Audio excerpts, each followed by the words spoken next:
For the ICP3 task 1, here is the code. Let's run the program. Let's create employee record, employee name, employee salary, his department, and family. Now let's create a full-time employee, employee name, salary, department, and family. The full-time employee is added. Now let's view the average salary of employees. Now the average salary is 1500. Now let's view the average salary of full-time employees. It's 2000. Now let's view the employee count. It's 2. Now let's view the full-time employee count. It's 1. Now let's view the employee details. Here we have the list of employees. We just added one employee and we see ABC. Now let's view the details of ABC. Now see the list of full-time employees. We have only one full-time employee, and let's view the details of full-time employee. Here are the details of full-time employee, and now we are exiting from the code. This is the code. Here we are defining the employee class and with the data members, employee count, and the salary. This is the constructor. We are storing the name, salary, family, and department, and every time a record is created, we are implementing the employee count as well as the salary. And here is the method, class method, average salary. Here we are using the total salary divided by the employee count to find the average salary. Here we have the get employees count, which returns the employee count, the name, salary, family, and department methods to return the respective parameters. Here the class of full-time employee inheriting from the employee. Even this has the same employee count and salary.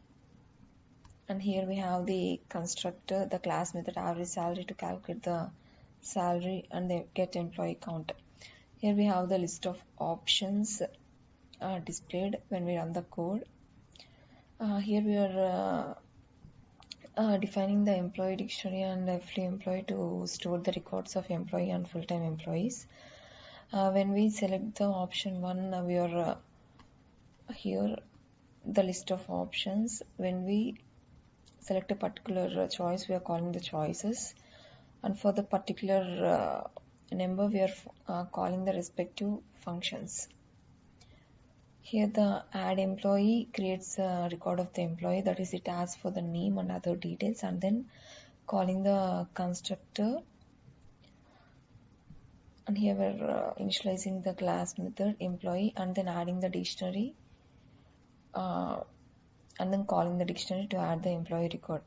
And similarly for the full-time employee, we are taking the details from the user of the full-time employee, and then calling the and creating the full-time employee object, and then we are adding the full-time employee record to the dictionary. And similarly, when the option is 3, it computes the employee average salary, that is, it calls the average salary method of the employee, and similarly the average salary of a full-time employee, and returns the count and the full-time employee count. To view the employee, it first returns all the employees in the dictionary, and then for the particular employee record, we are displaying the details of the particular employee. Similarly for the full-time employee. On 9, we are exiting, and this is the code. Let's go to task 2. Here we are for the web scraping, we are using the Beautiful Soup package. So we are importing this package. From the package, this is the request URL, and the response is stored in the response. For the response content, we are parsing using the HTML parser, and the result is stored in CONT. Now here there is a tree of HTML tags. From those HTML tags, we are printing the title, the content.title.string, converting it to string and printing it here. And to print all the URLs, we are finding all the anchor tags in the content and storing it A tags. And for each A tags, we are printing the URL, that is the H reference. This is the task 2. For the ICP3 task 3, using NumPy, we are randomly generating 15 integers. We are randomly generating 15 integers in the range 1 to 20. Now let's run this task. Here you can see we are returning the 15 integers in the range of 1 to 20 and then replacing the highest value integer 20 with 0. Here we are importing the library NumPy. In the NumPy we are using the random.choice from the array of 1 to 20.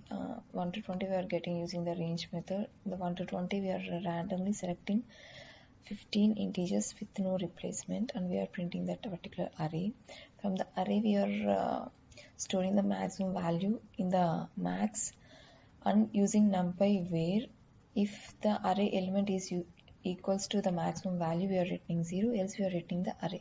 That is, in this entire array, if it is not a maximum value, it returns the array element. If it is a maximum value, it returns 0 and we are printing that particular array too. For the ICP3 task 2, let's run the code.